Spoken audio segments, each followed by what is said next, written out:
Depend करता है different industry पर। अगर मैं इसका मीडियन पकड़ लूँ तो समझें कि किसी भी कंपनी का अगर आप अर्निंग की बात करेंगे तो उससे अगर उसको उस अर्निंग को अगर आप 2.57 से आप मल्टीप्लाई करेंगे देन यू विल सी कि उसकी क्या वैल्यू है।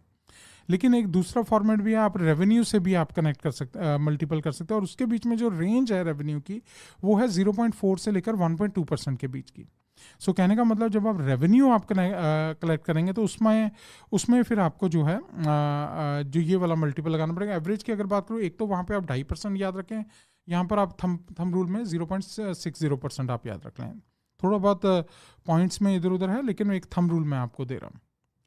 अब यहाँ पर जो मेन सबसे बड़ी चीज़ दोस्तों ये है कि आप किस तरह से आप फिगर आउट करते हैं कि भैया डिफरेंस क्या है इसके अंदर। मैं एक सेकंड आपको एक एक्चुअली सही एग्जांपल के साथ, क्योंकि आई डोंट वांट टू, ये थोड़ा सा जिसको कहेंगे कि क्रिटिकल साइड है, क्योंकि I don't want to give you wrong information. मैं आपके लिए डेफिनेशन उसकी पढ़ना चाह रहा हूँ। मैं एक सेकंड अपने नोट्स में से आपको बताता हूँ।